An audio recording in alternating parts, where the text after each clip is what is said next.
Jesus lhes contou outra parábola, dizendo: o reino dos céus é como um homem que semeou boa semente em seu campo. Mas enquanto todos dormiam, veio o seu inimigo e semeou o joio no meio do trigo e se foi. Quando o trigo brotou e formou espigas, o joio também apareceu. Os servos do dono do campo dirigiram-se a ele e disseram: o senhor não semeou boa semente em seu campo? Então, de onde veio o joio?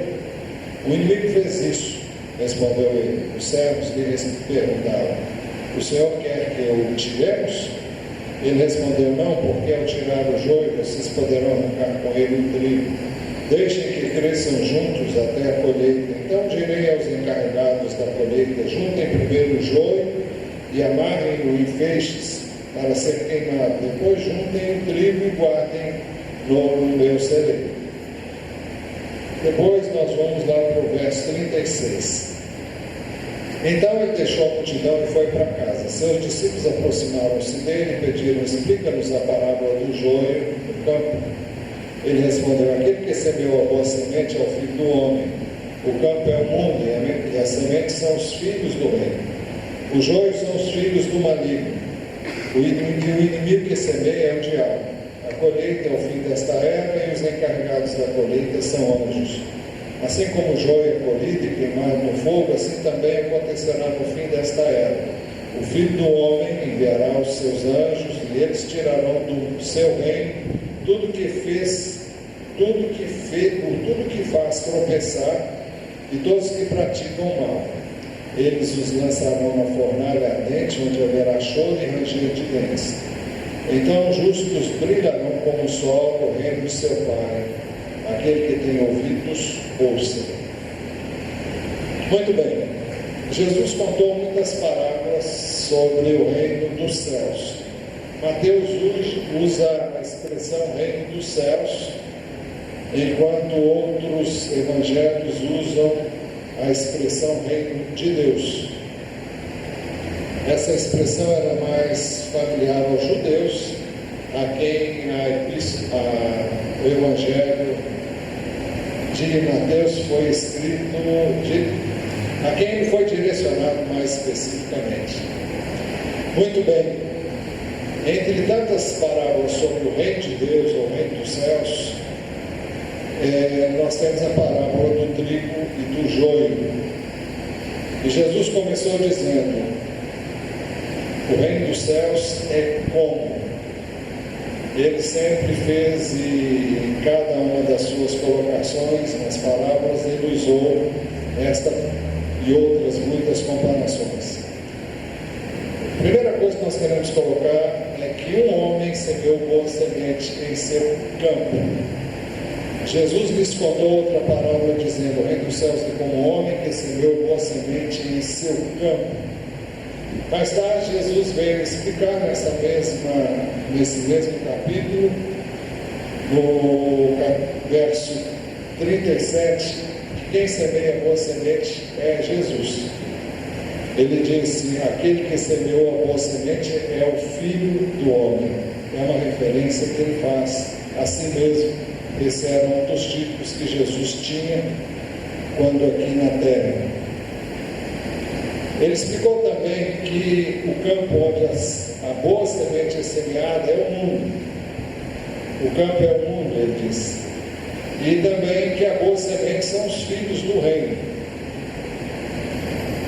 Isso ele explicou neste mesmo verso. Jesus continuou contando.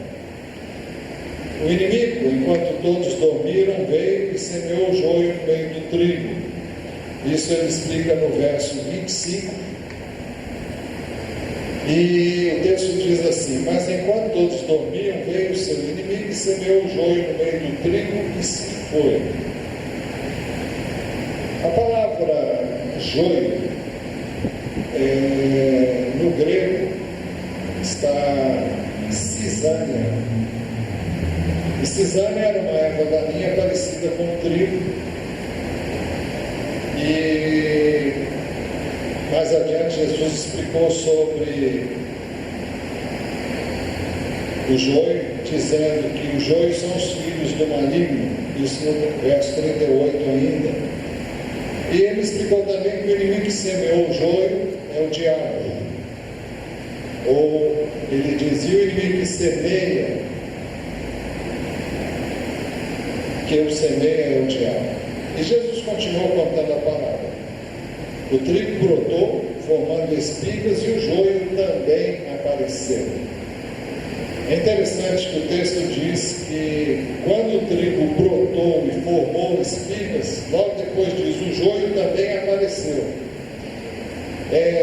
O joio, ele forma o que parece ser uma espiga, mas não é como a do trigo. É totalmente diferente, é mirrada e os grãos são bem menores, bem diminutos, e eles não são naturalmente o trigo, como poderiam parecer que é interessante que ele diz que o trigo brotou e formou espigas. O joio também apareceu. E o joio tem a aparência de trigo, mas não é trigo. O texto nos dá conta que os servos do dono do campo viram que havia joio no meio do trigo. Os servos do dono do campo dirigiram-se a ele e disseram: o Senhor não semeou boa semente em seu campo? Então de onde veio o joio? O dicionário da língua portuguesa diz assim, tratando dessa palavra como o significado dela na botânica. É uma planta herbácea da família das gramíneas que se desenvolve espontaneamente com frequência nas searas, prejudicando o resultado destas culturas através dos seus frutos, que não sendo fáceis de separar dos outros cereais, especialmente do trigo, são portadores indiretos de uma substância tóxica chamada tremulina, proveniente de um fungo. Então, essa substância que é encontrada normalmente no joio, ela é tóxica, faz mal e pode até matar. No próximo slide você vai ver a diferença. Aqui está o joio, parece com trigo, e nós temos aqui um joio. O trigo aqui está bem desenvolvido e já está praticamente maduro, mas ele, quando está mais novo, ele parece demais com o joio nesse estado. Aqui está mostrando o joio quando ele começa a brotar. Ele é muito semelhante ao trigo. Aqui está o trigo na sua beleza, na sua exuberância, depois que ele já cresceu, mas na forma normal ele é muito parecido com o trigo. Agora, as suas espigas são mirradas, são reduzidas, os grãos não são tão grandes quanto os do trigo, como se pode ver. Mas, então eu vou ler novamente o verso 27. Os servos do dono do campo dirigiram-se a ele e disseram: o Senhor não semeou boa semente em seu campo? Então de onde veio o joio? Os servos do dono do campo puderam ver que havia joio no meio do trigo. Eles podiam discernir: isso aqui é joio. Mas, bem, a boa semente, o Senhor Jesus disse que são os filhos do reino. A boa semente são os filhos do reino, nessa parábola representada pelo trigo. Ela não tem corrupção, ela não tem mistura, ela não tem nada que não seja verdadeiro, o grão verdadeiro. Vamos ver algumas características dos filhos do reino antes de ver os filhos do maligno representados pelo joio.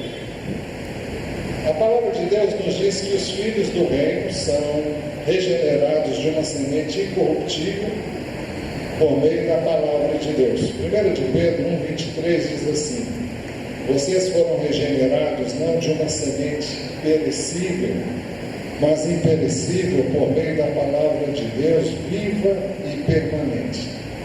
Que semente é essa?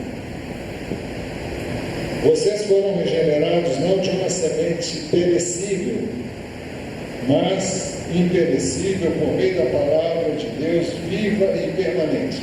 Se você continuar lendo o texto, você vai descobrir que ele está se referindo à palavra de Deus.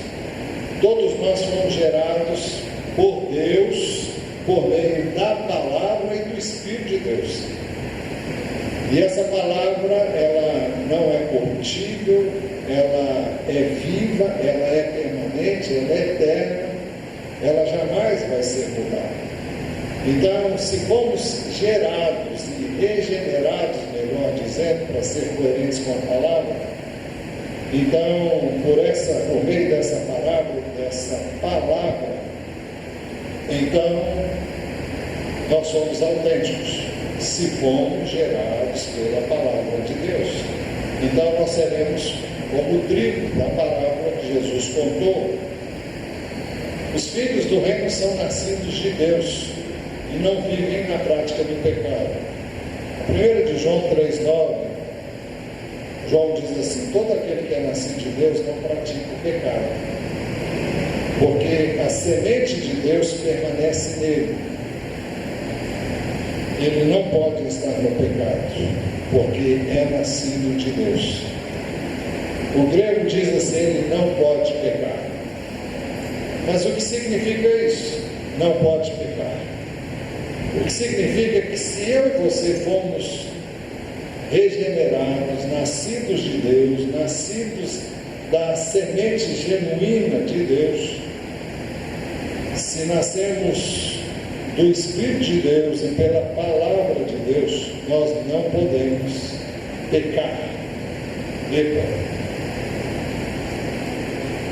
O verbo no grego, ele tem o sentido de alguém que peca e continua pecando. É esse o sentido. Por isso diz: não peca. O texto diz literalmente nesse lugar: ele não pode pecar. Mas o significado literal: ele não pode continuar na prática do pecado. Alguém vai dizer: então o crente não peca? Peca. Mas é aquele caso que nós vimos na 1 de João: meus filhinhos, estas coisas escrevi para que não pequeis.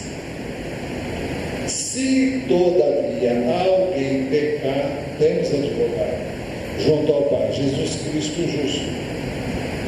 Ele é a propiciação pelos nossos pecados, e não somente pelos nossos, mas pelos do mundo inteiro. Então, se por acaso nós pecarmos, nós tropeçarmos, nós falharmos, mas o que o texto está dizendo é que eu e você temos uma semente, temos uma origem em Deus, pelo seu Espírito, pela sua palavra, que não nos faz ficar no pecado. Se eu peco, se você peca, nós não nos sentimos bem no pecado. O pecado incomoda, o pecado inquieta, o pecado nos atormenta.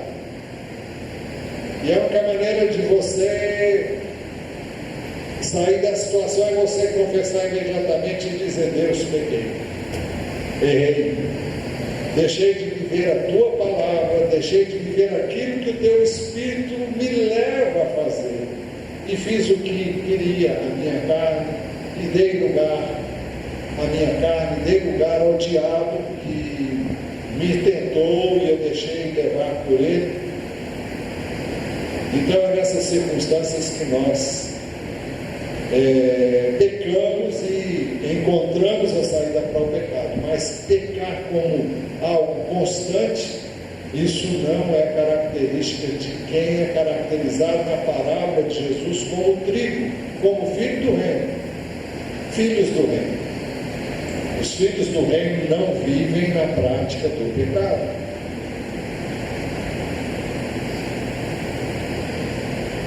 Esta semana eu estava conversando entrevistando os candidatos ao batismo, e nós tratamos desse assunto, e fomos lá em Hebreus capítulo 10, isso não está no script aqui, nem vai estar aqui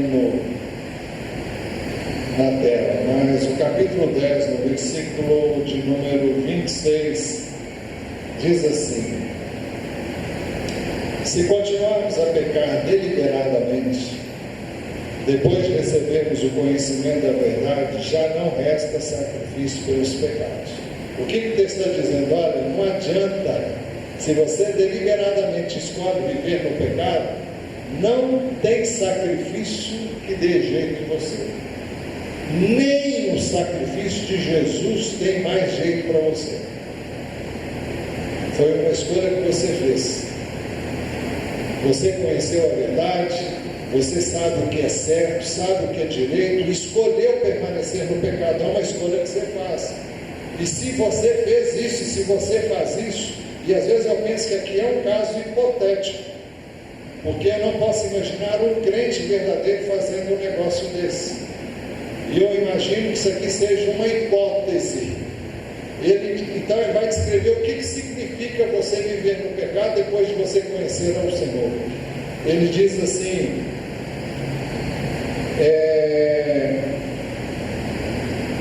vou ler novamente o 26. Se continuarmos a pecar deliberadamente, depois que recebemos o conhecimento da verdade, já não resta sacrifício pelos pecados, mas tão somente uma terrível expectativa de juízo e de fogo intenso que consumirá os inimigos de Deus. Você se tornará inimigo de Deus. Quem rejeitava a lei de Moisés morria sem misericórdia pelo depoimento de 2 ou 3 testemunhas. Quão mais severo castigo, julgam vocês, merece aquele que pisou aos pés do Filho de Deus. Quando alguém escolhe viver no pecado, ele está pisando no Filho de Deus. Está pisando naquele que deu a vida dele por mim e por você. Ele está, o texto diz, profanou o sangue da aliança pelo qual foi santificado. Você estará profanando o sangue de Cristo, através do qual você foi salvo, você foi perdoado e você foi tornado digno de ser perdoado e se tornar filho de Deus. O texto diz, insultando o Espírito da graça. Você está insultando aquele que lhe foi dado para você não pecar. Em outras palavras, é como se eu e você estivéssemos passando que nem um trator por toda a obra redentora de Jesus Cristo.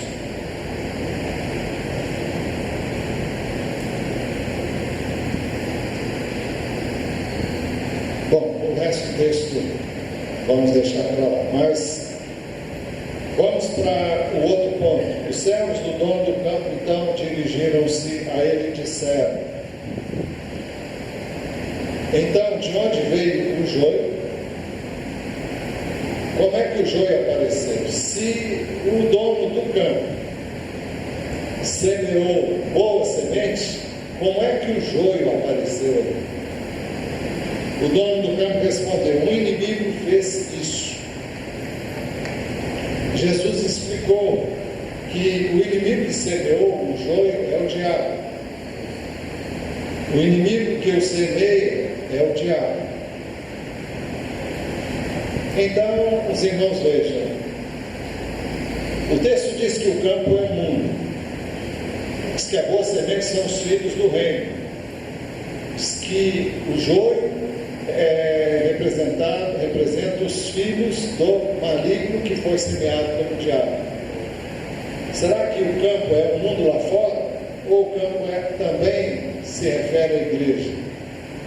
Eu estou certo de que quando Jesus falou no campo, estava falando do mundo como um todo. Jesus disse que nós não somos do mundo, como ele também não era do mundo.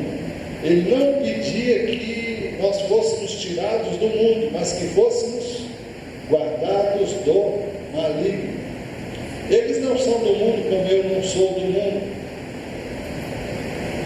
E Jesus disse que como ele foi enviado ao mundo também, ele estava nos enviando. Lá no capítulo 20 de João, ele diz isso. Mas, então, o mundo é o mundo todo. E não se trata do mundo como sistema. mas do mundo como local onde vivem os filhos dos homens e vivem os filhos do maligno também. Será que eles estão na igreja? Com toda certeza. Na igreja há trigo e na igreja há joio. Na igreja há filhos do reino e na igreja há filhos do maligno. Qual o interesse do diabo em semear em joio no meio do trigo? É para atrapalhar a colheita, para danificar a colheita, para que a colheita não seja uma boa colheita, ou para que haja mistura, para que haja corrupção, para que haja uma coisa que não vai ser verdadeira porque está misturada com o que é falso. Qual o interesse do diabo em semear os filhos dele e colocá-los no meio da igreja? O propósito é enfraquecer a igreja. O propósito é minar a força da igreja. O propósito é tornar o testemunho da igreja inadequado, inapropriado, fazendo com que as pessoas pensem mal do que é verdadeiro por causa da corrupção que é manifesta no meio da igreja.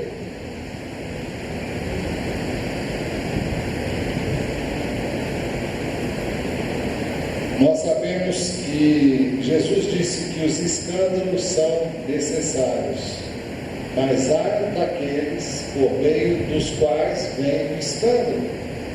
Jesus disse que melhor lhes fora se eles amarrassem ao pescoço uma mó de moinho e se atirassem no fundo do mar, porque o mal que eles causam é um mal devastador. E o propósito do diabo ao semear o joio, os filhos do maligno no meio do povo de Deus, dos filhos do reino, é justamente causar confusão, criar embaraço, criar problemas que vão dificultar o testemunho e vão enfraquecer a vida dos verdadeiros, que vão ver a vida do irmão e dizer: fulano faz isso, eu também vou fazer. É um mau testemunho, é um mau exemplo, e isso vai minando, isso vai enfraquecendo, se nós deixarmos que essas coisas aconteçam. O Senhor, lá no início em Gênesis, disse ao diabo: porém inimizade entre você e a mulher, entre a sua descendência e o descendente dela. Não vou entrar no significado desse texto, mas a palavra que é usada aqui é a palavra semente. Entre a sua semente e a sua semente, só que um está no plural, o primeiro caso é plural, a semente, porém inimizade entre você e a mulher, entre a sua semente, a semente do diabo, que são os filhos do maligno, e a semente, que aqui no caso é singular, é o próprio Filho de Deus, o próprio Senhor Jesus, é uma referência a ele, como descendente da mulher, aqui é traduzido por descendente.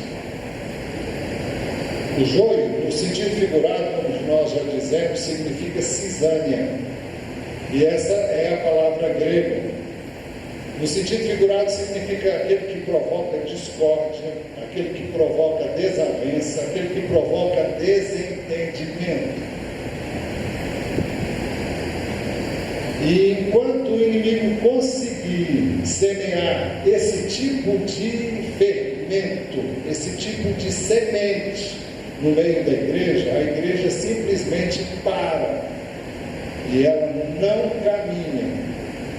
Porque enquanto estivermos preocupados em resolver problemas internos, nós não nos preocupamos em testemunhar de Jesus. Nós somos enfraquecidos, nós somos perturbados, nós somos entristecidos, machucados.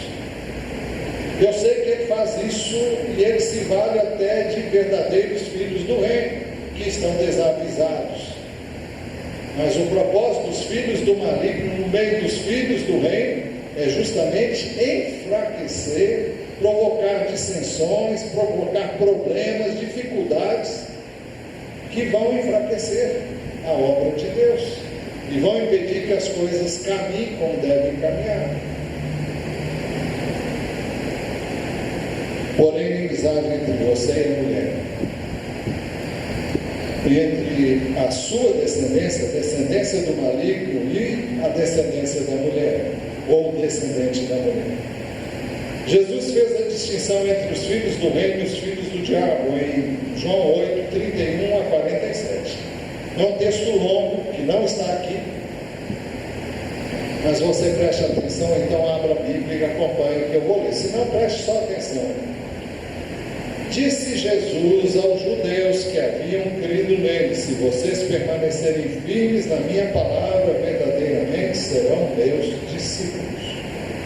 Observem que os filhos do reino são gerados pela palavra e eles devem permanecer na palavra. E ele continuou dizendo: conhecerão a verdade os libertará. E eles lhe responderam: somos descendentes, a palavra é semente, de Abraão, e nunca fomos escravos de ninguém. Como você pode dizer que seremos livres? Meus palavras, livres de quê? Deixa estar que eles já foram levados cativos. O povo de Israel esteve cativo quase durante toda a sua história por causa do pecado. Foi levado para outros impérios, foi o cativeiro assírio, depois o cativeiro babilônico, e depois o povo foi disperso no mundo e perdeu a sua terra até que em 1948 voltou novamente à sua terra. Isso durante séculos e séculos. Mas, e conhecerão a verdade os libertará. Eles lhe responderam: somos descendentes, semente de Abraão, e nunca fomos escravos de ninguém. Como você pode dizer que seremos livres? Jesus respondeu: digo-lhes a verdade, todo aquele que vive pecando é escravo do pecado. O escravo não tem lugar permanente na família, não fazem parte dos filhos do reino, mas o filho pertence a ela para sempre. Vejam que eu quero deixar aqui para você entender que se você é do Senhor, você é dele para sempre. Portanto, se o Filho os libertar, vocês de fato serão livres. Livres de quê? Do pecado. Livres de permanecerem no pecado. Livres de viverem no pecado.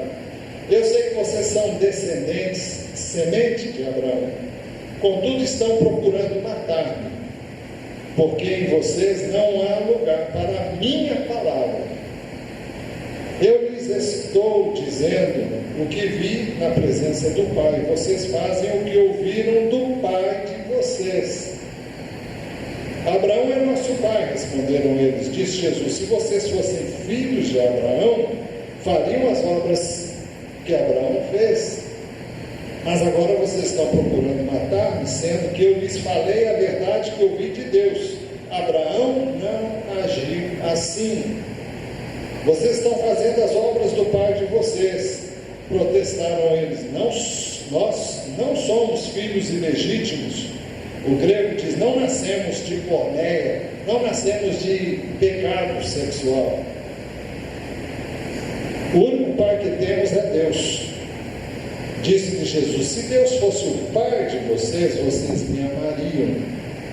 Pois eu vim de Deus e agora estou aqui, não vim por mim mesmo, mas Ele me enviou.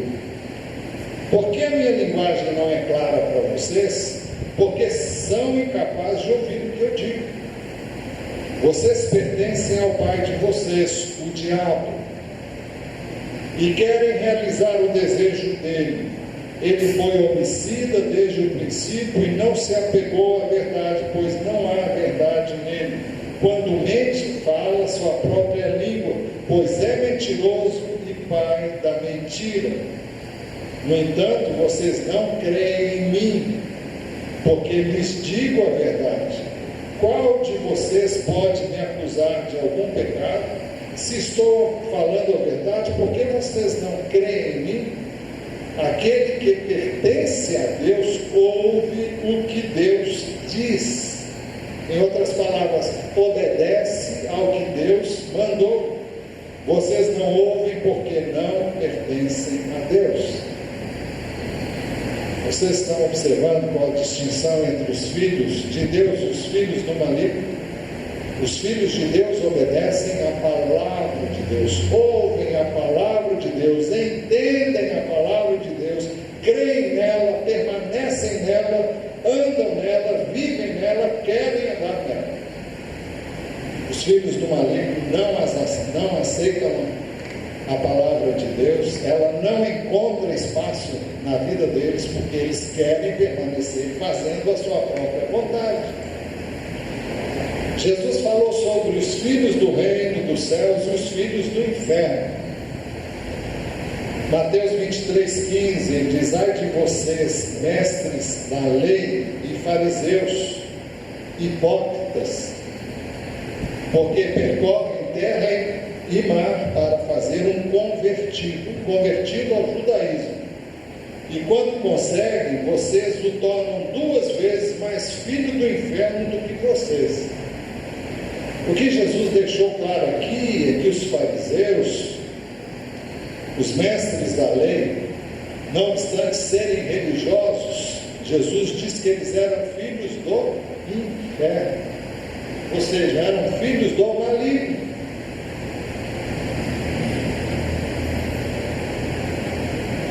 Isso significa que, mais uma vez, no meio do povo de Deus sempre haverá os filhos do maligno. Podem ter aparência de filhos de Deus, podem ter cara de piedosos, mas é tudo falso.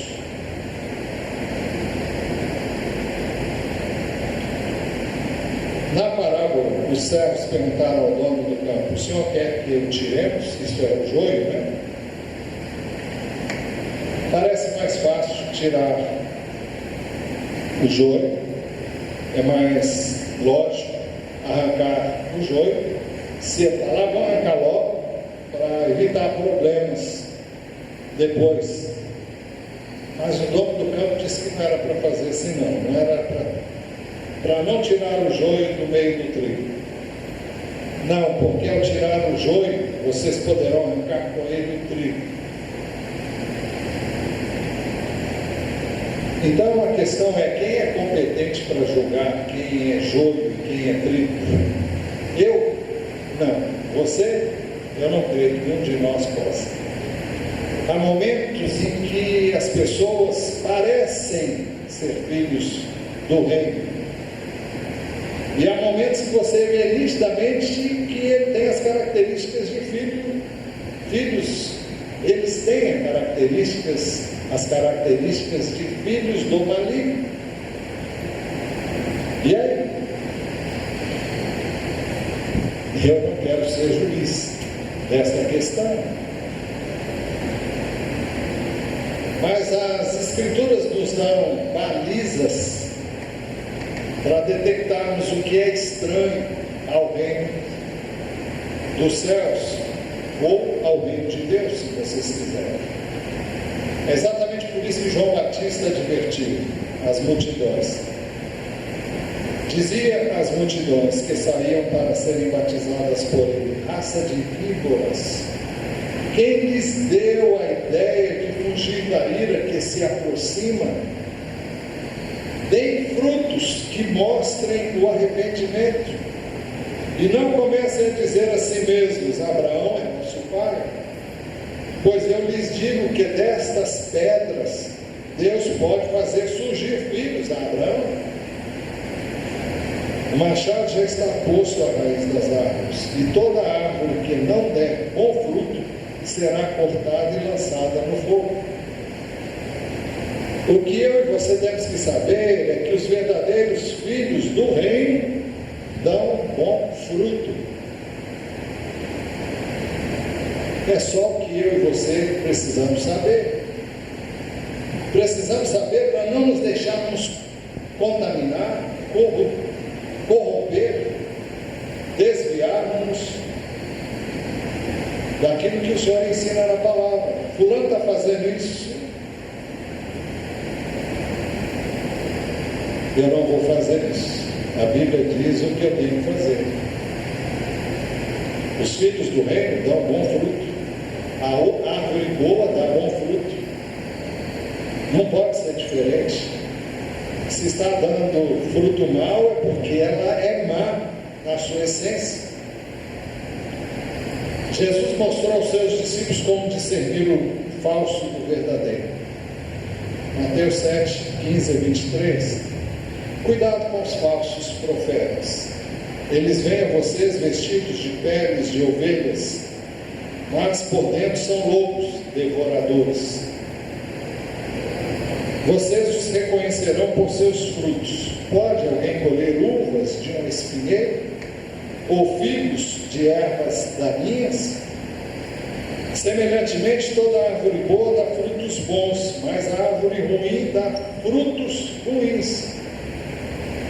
A árvore boa não pode dar frutos ruins, nem a árvore ruim pode dar frutos bons. Toda árvore que não produz bons frutos é cortada e lançada ao fogo. Olha, as Escrituras dizem isso do início ao fim. Toda árvore que não produz bom fruto, qual é o fim dela? É o fogo. Isso significa o inferno. Não dá para pensar em outra coisa, porque é isso que as Escrituras dizem do início ao fim. Assim, pelos seus frutos vocês os reconhecerão. Nem todo aquele que me diz Senhor, Senhor, entrará no reino dos céus, mas apenas aquele que faz a vontade de meu Pai que está nos céus. Apenas aquele que faz a vontade de meu Pai que está nos céus. Quem é que pode fazer a vontade do Pai que está nos céus? Aqueles que são filhos dele, aqueles que têm o Espírito, aqueles que foram gerados de novo pela palavra da verdade, e têm o Espírito que dá o poder para que eu e você vivamos a palavra. E se errarmos, pedimos perdão e voltamos a fazer o certo, mas não vivemos na prática do pecado. Muitos me dirão naquele dia: Senhor, Senhor, não profetizamos em teu nome? E aquele dia é o dia da vida dele, é o dia do acerto de contas. Em teu nome não expulsamos demônios e não realizamos muitos milagres? Então eu lhes direi claramente: nunca os conheci. Isso significa: não conheço vocês, não tenho parte com vocês, vocês não têm nada relacionado a mim. Mas nós profetizamos em teu nome, expulsamos demônios, fizemos milagres. Não conheço vocês, não. Não conheço vocês. Então lhes direi claramente: nunca os conheci. Afastem-se de mim, vocês que praticam o mal. A árvore boa não pode dar fruto mau. Quem pratica o mal não é filho do reino de Deus.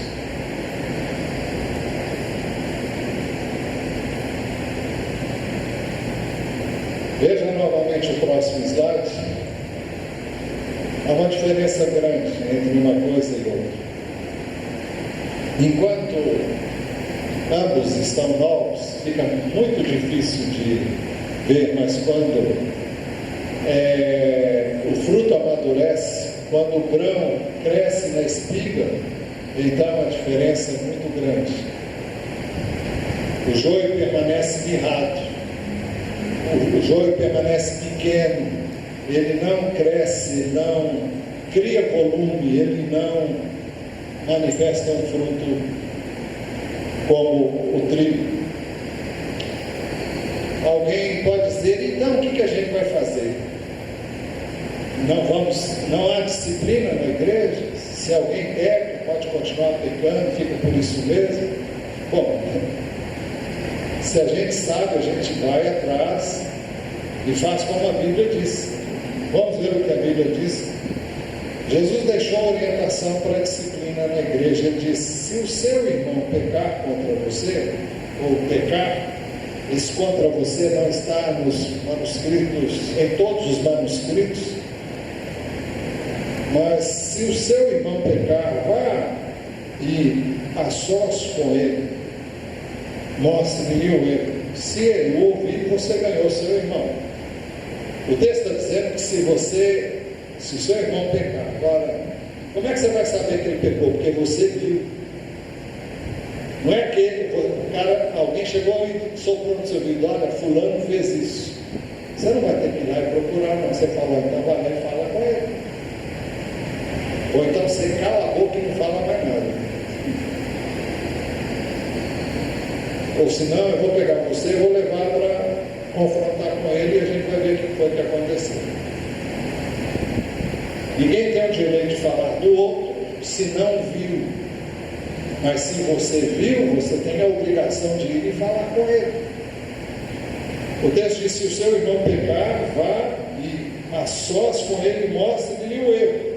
Se ele ouvir, você ganhou o seu irmão. Significa que ele se arrependeu.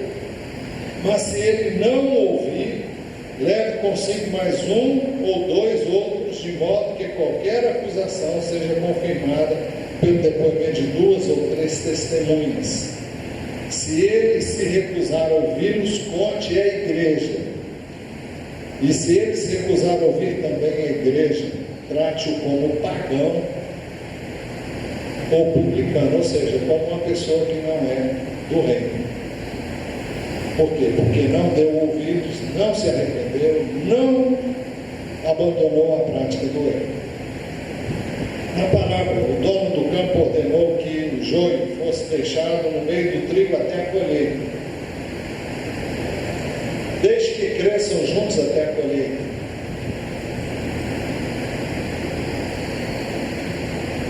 E aí? O que a gente vai fazer? Como é que a igreja vai lidar com essa situação? Quando eu vim para essa igreja, um dos livros que eu trouxe comigo naquela ocasião, e eu me propus a estudar esse livro com a igreja na escola bíblica dominical. Eu não sei, acho que estou lembrando do livro Igreja, Corpo Vivo de Cristo. O autor é Ray Stedman, e ele disse que a única maneira de resolver a questão do joio no meio do trigo é o trigo ser forte, ser viçoso, ter vida, ter qualidade, de tal maneira que o joio não consiga permanecer no meio dele. Porque a diferença será tão visível que vai constranger o joio, e o joio vai ter que sair, e o joio vai fugir. Claro que o joio não sai do lugar onde ele foi plantado, literalmente na figura de uma parábola, mas ele coloca isso. Nós temos a figura disso no Salmo número 1. O trigo deve ser forte e viçoso para que o joio não encontre espaço para permanecer escondido no meio dele. Por que é que o joio consegue conviver com o trigo na igreja? É porque o trigo não está bonito o suficiente, porque o trigo não está forte o suficiente, então ele se parece muito com o joio. Hoje a igreja corre o risco de ter na vida dos seus membros um tipo de vida muito semelhante à do joio, dos filhos do maligno. E aí, como é que vai saber?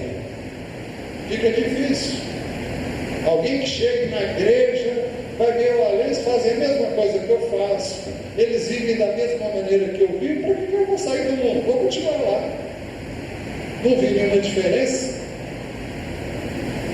O Salmo 1 diz que não é assim que tem que ser, e nem é assim que Deus vê e quer e tem planejado para o seu povo.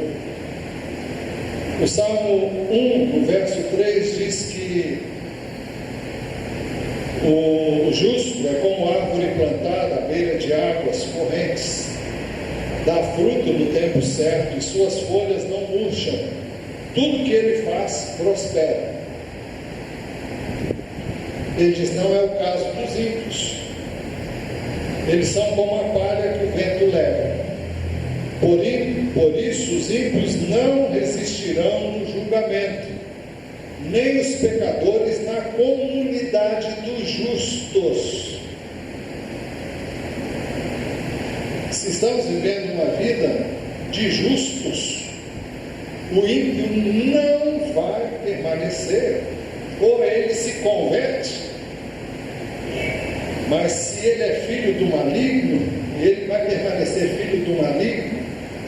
Os filhos de Deus, mesmo que ainda não tenham se convertido, eles vão crer na palavra, vão receber a palavra, vão crer em Jesus. Mas os filhos do maligno não vão crer. Quem são eles? Eu não sei. Onde estão? Não sei.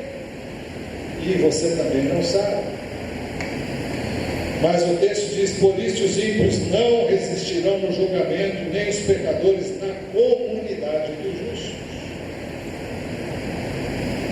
Pois o Senhor aprova, ou cuida ou ainda conhece o caminho dos justos, mas o caminho dos ímpios leva à destruição.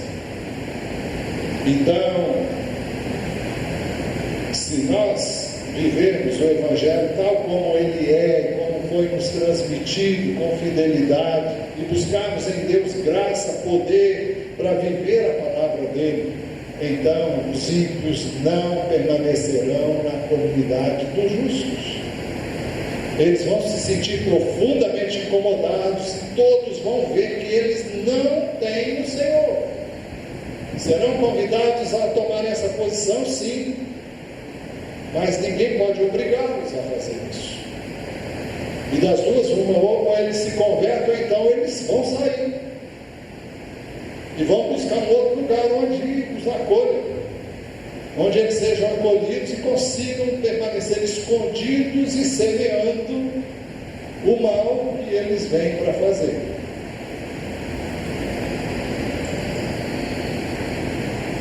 Na parábola, o dono do campo dá ordem aos encarregados da colheita. Então direi aos encarregados da colheita: quem são os encarregados? O que é a colheita? A colheita é o fim desta era. É o que nos diz o verso 39. Os encarregados da colheita são anjos, nos diz esse mesmo verso. E no capítulo 25, Jesus falou sobre a separação entre ovelhas e bodes. É uma outra figura.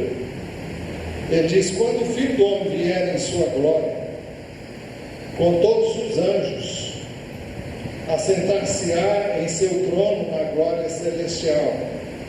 Todas as nações serão reunidas diante dele, e ele separará umas das outras, como o pastor separa as ovelhas dos bodes.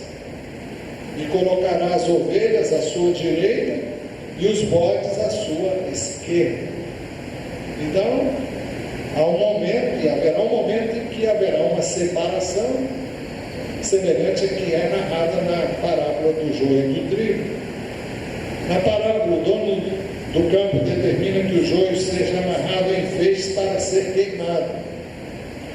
Juntem primeiro o joio e amarrem em feixes para ser queimado. E Jesus explicou: o joio será recolhido e lançado na fornalha ardente, uma figura do inferno. Assim como o joio é colhido e queimado no fogo, assim também acontecerá no fim desta era. O Filho do Homem enviará os seus anjos, e eles tirarão do seu reino tudo que faz tropeçar e todos que praticam o mal. Eles os lançarão na fornalha ardente, onde haverá choro e ranger de dentes. É uma figura do inferno.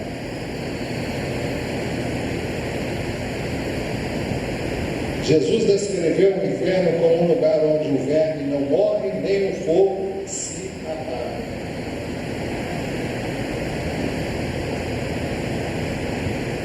A vida, se a gente pode chamar isso de vida, na realidade Jesus comparou o inferno a um lugar chamado Geena, o Vale dos Filhos de Inom, que ficava em Jerusalém, um vale onde era depositado todo o lixo da cidade. E no lugar onde colocavam o lixo, havia sempre vermes comendo aquilo que era corruptível, e havia sempre fogo. O fogo nunca parava de arder e nunca deixava de haver vermes neste lugar. Jesus comparou o destino dessas pessoas a este lugar, mostrando que era um lugar de sofrimento, um lugar fétido. Eu duvido que você quisesse viver num lixão como esse, que estava sempre queimando e cheio de vermes.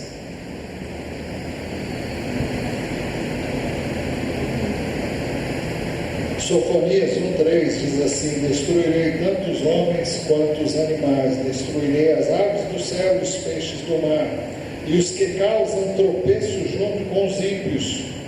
Farei isso quando eu ceifar o homem da face da terra, declara o Senhor. Na parábola, o dono do campo ordenou que o trigo fosse ajuntado e guardado no seu celeiro. Depois juntem o trigo e guardem no meu celeiro. Jesus descreveu de forma semelhante a sua segunda vinda quando ele disse em Mateus 24, 30 e 31: então aparecerá no céu o sinal do Filho do Homem, e todas as nações da terra se lamentarão, e verão o Filho do Homem vindo nas nuvens do céu com poder e grande glória. Ele enviará os seus anjos com grande som de trombeta, e estes reunirão os seus eleitos dos quatro ventos, de uma a outra extremidade. Aqui fala dos anjos recolhendo aqueles que são do Senhor. E Jesus disse: depois juntem o trigo e guardem-no no meu celeiro. E Jesus disse que os anjos vão juntar os eleitos de todos os lugares. Jesus concluiu a explicação da parábola dizendo que os justos brilharão como o sol no reino do seu Pai. Então os justos brilharão como o sol no reino de seu Pai. Aquele que tem ouvidos, ouça. Daniel disse assim: aqueles que são sábios reluzirão como o fulgor do céu, e aqueles que conduzem muitos à justiça serão como as estrelas para todo o sempre. Isso para ilustrar o que Jesus disse: então os justos brilharão como o sol no reino do seu Pai. Aqui diz que os sábios reluzirão como o fulgor do céu, e aqueles que conduzem muitos à justiça serão como as estrelas, e as estrelas brilham. O sol é uma estrela de quinta grandeza. Imagine as outras, uma estrela de primeira grandeza, com a intensidade e o brilho dessa estrela. Para concluir, o joio será recolhido e lançado na fornalha ardente, que é uma figura do inferno, no texto que nós já lemos em Mateus 13, 40 a 42. E o trigo será juntado e guardado nos celeiros eternos, que é uma figura do céu. Depois juntem o trigo e guardem-no no meu celeiro. Então os justos brilharão como o sol no reino de seu Pai. Aquele que tem ouvidos, ouça.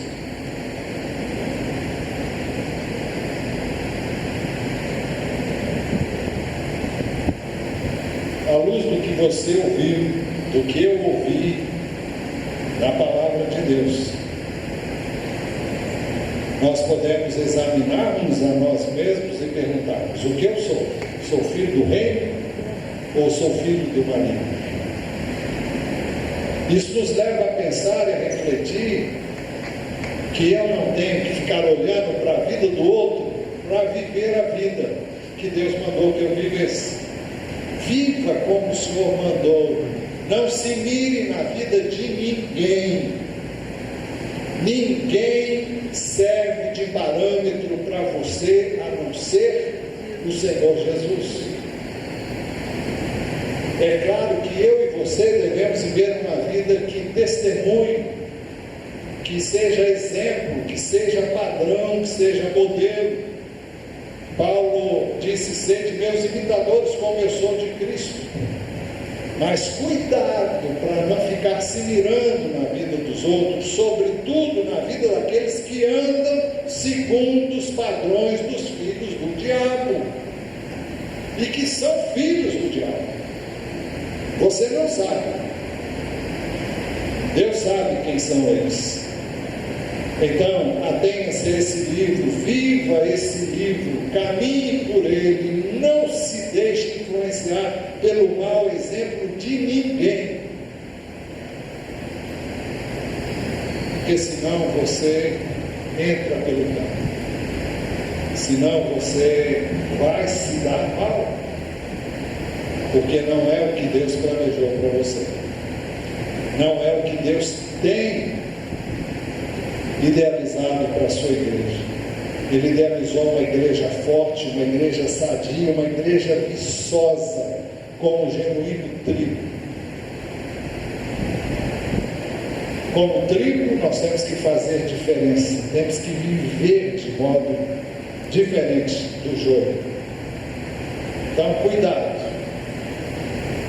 Se você é trigo, cuidado com o joio. Cuidado com aqueles que estão vivendo uma vida medíocre, miserável, falsa, que não tem nada a ver com a palavra de Deus e nem com o Espírito de Deus, porque isso não caracteriza os filhos do reino. Amém?